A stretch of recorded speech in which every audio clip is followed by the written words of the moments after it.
Maria Callas's career was equal parts iconic and controversial, but it had nothing on her absolutely explosive life behind the scenes.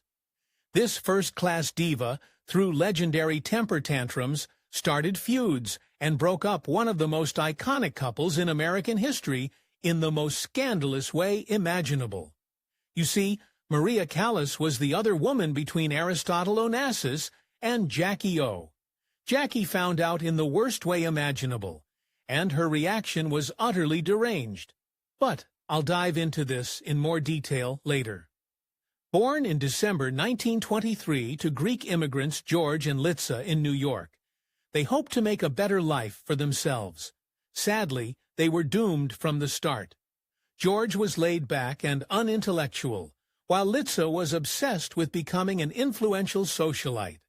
By the time they were living in America, the family was already coming apart at the seams. But when Maria came into the world, things got 10 times worse.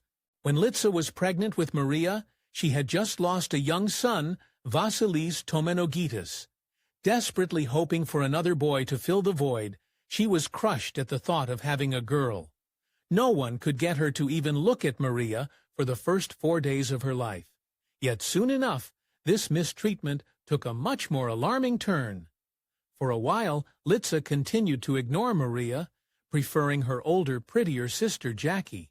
But when Maria turned 3, the family began to notice that their humble little girl had one big voice.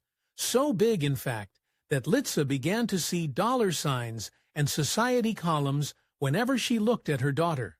Suddenly, she went from neglect to smothering, and the result was a horror Maria wouldn't soon forget. For the formative years of her life, Maria's mother virtually forced the girl to sing for her supper, becoming a stage mom extraordinaire. As Maria later recalled, "During all the years I should have been playing and growing up, I was singing or making money." And honestly, there was an even darker angle to all this. Litsa somehow managed to still favor the elder Jackie, especially as the girl slimmed out into a beautiful woman, and Maria became, in her words, an ugly duckling, fat and clumsy and unpopular. Only as it turned out, Maria was about to face a much more demanding world outside her family unit. In the late 1930s, Maria's parents had completely dissolved their dysfunctional marriage, and the women of the family moved back to Greece. Here, Maria's vocal talents only became more obvious, and she eventually won a spot training under Alvera de Hidalgo. The legendary soprano taught the arcane art of bel canto, an 18th-century way of singing that emphasizes emotional connection with the music. But even as de Hidalgo called Callas a phenomenon, the young girl began developing disturbing, ruinous habits. From a young age, Callas learned from her mother that her worth was tied to working hard, singing challenging arias as a teenager, and spending 10 hours a day at the conservatory in Athens, a high cost for her success. In February 1941, Callas debuted as a professional opera singer in a minor role, making a strong impression on her co-stars, though not all positive. Some singers were intimidated by her talent and tried to sabotage her by making remarks and pointing fingers while she performed. Callas' response was simple. She was just too good, earning the title The God-Given by 1942. However, her voice was both her gift and her curse. The Callas debate revolved around whether her voice was beautiful or disturbing, with some finding it rough and ugly. Even Callas herself agreed at times, despising listening to her own voice.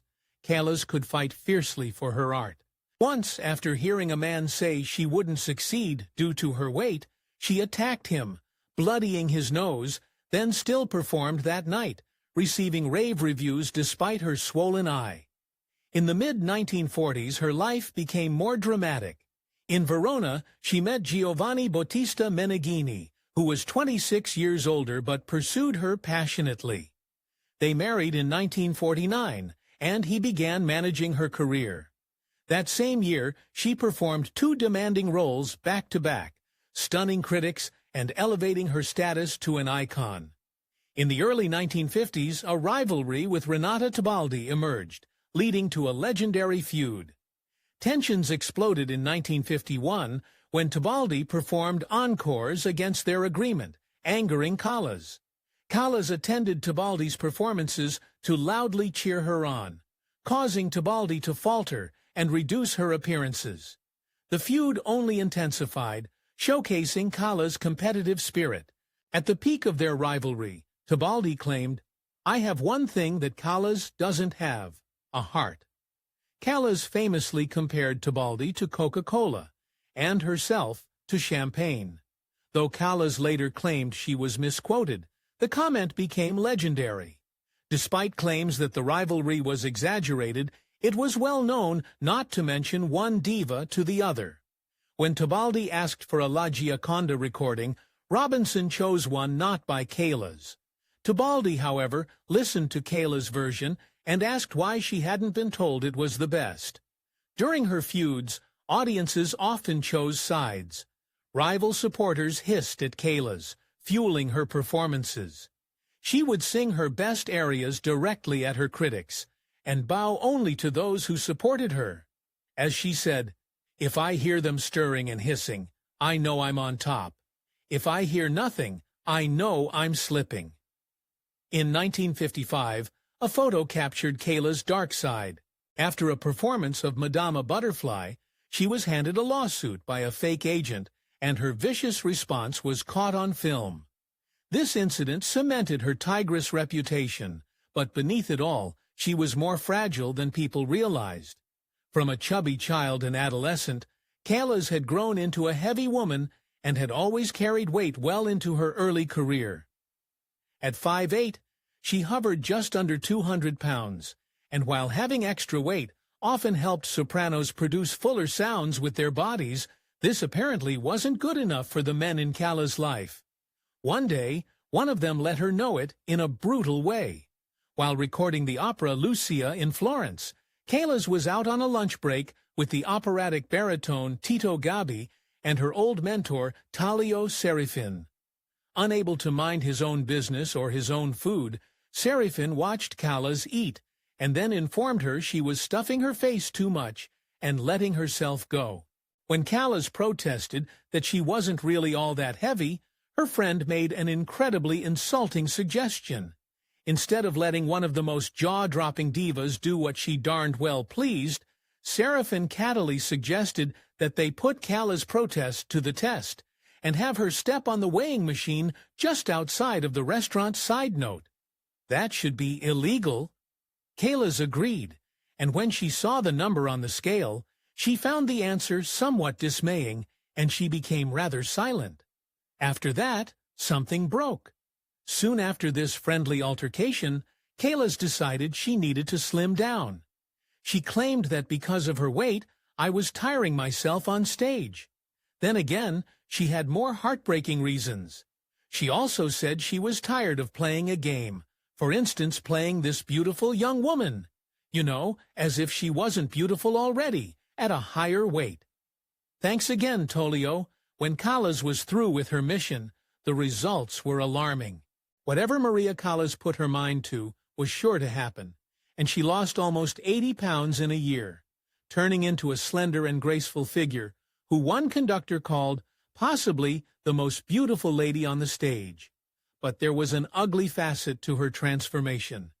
Besides the obvious pressures to be thin and thus beautiful, Callas' weight loss was so intense and so quick. Some claimed she'd swallowed a tapeworm, though Callas herself swore it was only a diet of salads and chicken. And that wasn't all. The burdens of the opera world were beginning to weigh on Callas, and a rash of new scandals pushed her to the brink.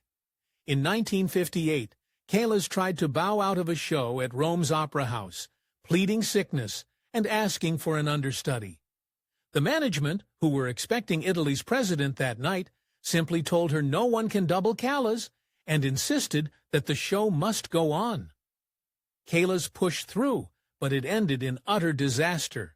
Although Callas went on in front of the president as scheduled, the sick woman had to throw in the towel after the first act, launching the theater into pandemonium.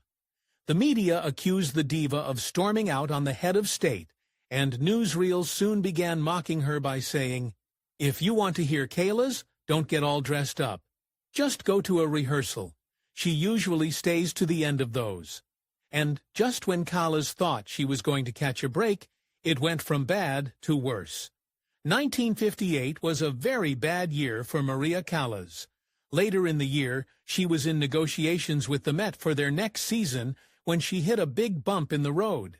Seemingly out of nowhere, Met General Manager Rudolph Bing unceremoniously fired her and terminated her contract right before she was due to open another opera, Medea in Dallas. As usual, the press got word of it and printed "Bing fires Callas" in headlines for all to see. The thing is, Callas knew just what to do. You don't get called a diva for nothing, and Callas more than earned the moniker. That night at Medea, Callas showed up dressed to the nines, or, as her friend put it, she came to the theater looking like an empress. She wore an ermine thing that draped to the floor, and she had every piece of jewelry she ever owned. But lest you forget, Callas wasn't just looks. She also spoke to the audience beforehand, telling them, "You all know what's happened. Tonight for me is a very difficult night, and I will need the help of every one of you." With the crowd firmly on her side, Callas then gave a performance of Medea that was historical. If only the good times lasted.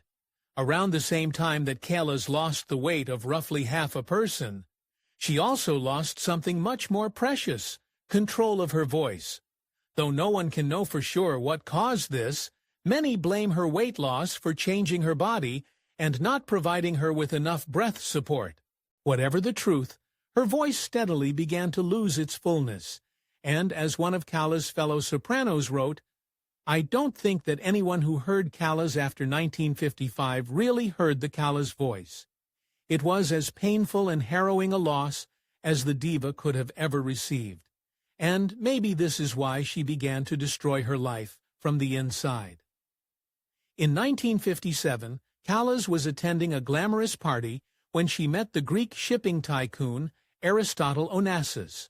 Although she was still married to Giovanni Battista Meneghini, Callas couldn't resist the brash, silver-tongued Onassis, and the pair soon began a steamy affair. Correction, a steamy, very public affair. They didn't bother to hide it from the world, and Callas certainly didn't show her husband any mercy. After carrying on with Onassis in a variety of yachts and European destinations for nearly 2 whole years, Callas called her marriage quits completely and left her husband Meneghini, simultaneously ending his management of her career. At 34 years old, Callas was experiencing her midlife crisis almost a decade early, and she wasn't stopping the spiral now. After her controversies and vocal difficulties, Callas all but stopped performing once she fell into Aristotle Onassis's bed. When her friend, director Franco Zeffirelli, asked Callas why she seemed to be drifting away from her destiny at the opera, she told him, "I have been trying to fulfill my life as a woman." Yep, Callas gave up nearly everything to be with Aristotle, which makes it all the more heartbreaking that their relationship was a bona fide nightmare. Callas and Onassis were inseparable for over a decade, but their love was full of tragedies, half secret from the world. Callas' ex-husband claimed she was unable to bear children, but there is evidence she got pregnant with Onassis and either aborted the baby or gave birth to a son who passed hours later. In 1963, Onassis went on a yacht trip without Callas, inviting Jackie Kennedy instead. Ostensibly, it was to help Jackie cope with her son's death, but Onassis had other intentions. He waited for Jackie even after JFK's assassination, and in 1968, he betrayed Callas by proposing to Jackie. Many believe Onassis didn't truly love Jackie, but wanted to possess the most famous woman in the world. Callas still had his heart, and he returned to her days after marrying Jackie, begging to rekindle their affair. At first, Callas refused, but Onassis manipulated her, threatening to crash his car if she didn't take him back, leading to their affair reigniting. The pair met monthly, a regular absence Jackie noticed. The paparazzi caught Onassis and Callas together at Maxim's in Paris, prompting Jackie to have a public dinner there with Onassis days later. This power struggle continued for years. Eventually, Onassis regretted marrying Jackie and initiated divorce proceedings, feeling he had betrayed Maria. Yet, this story doesn't have a happy ending. We'll never know if Onassis intended to marry Callas, but soon after starting the divorce paperwork, he fell gravely ill. Suffering from myasthenia gravis, he was rushed to the hospital in 1975 for the last time. Jackie's reaction was cold, and Maria's was bold. With Onassis on his deathbed, Jackie refused to visit him, opting for a holiday in Aspen. She used her legal power to block Maria from seeing him, but Callas wouldn't be stopped. Using her connections, she sneaked into Onassis's room through a service elevator, spending an hour with him as he lay in a coma. Everyone knew Callas was Onassis's true love. Even his driver admitted she was his true wife. Yet, when Onassis died days later, Callas was devastated. Jackie received a $26 million settlement, while Callas got nothing. Without Onassis, Callas became a shell of her former self. His presence had coincided with the end of her opera career and the fading of her voice. Living in Paris, she rarely left her apartment and spent her days listening to old recordings. Callas still lived a diva lifestyle, enjoying facials, creams, and fashion. She owned nearly 200 dresses and famously discarded gloves when they got dirty. Callas couldn't live without Onassis, and she died of a heart attack on September 16, 1977, just 2 years after his death. Her end was as sudden and tragic as an opera, fitting for one of opera's most legendary divas. We may never fully understand their relationship, but Callas believed they were drawn together as the most famous Greeks alive. Maria Callas had an untold effect on her peers, both for her immense flaws and her incredible talents. She was, after all, a prototype of the difficult diva. Yet it was Rudolph, being the Met manager, who fired her, who once said that her temperamental reputation was inextricable from her genius. As he put it, it was, because she was so much more intelligent, other artists you could get around. But Callas you could not get around. She knew exactly what she wanted, and why she wanted it. Indeed, in many ways, Maria Callas was a stereotypical, tormented genius, at least in how we choose to remember her. When one of her friends said to her, "It must be very enviable to be Maria Callas," the singer responded, "No, it's a very terrible thing to be Maria Callas, because it's a question of trying to understand something you can never really understand." Time certainly didn't heal Jackie O's and Maria Callas' wounds. In 1974, Callas sat down with the legendary Barbara Walters, and she wasn't about to let the opportunity slip by to cause a little drama. When Walters asked about Callas' relationship with Jackie, the diva had the perfect reply. She answered with a, "Chilly, I don't know her. I've never met her." Then changed the subject. "Sorry, Maria." Maria did it first. If you enjoyed this video, we would highly appreciate it if you gave it a thumbs up. You're also invited to check out the companion article in the description. Last but not least, if you would like to see more videos on historical figures, please subscribe to the channel.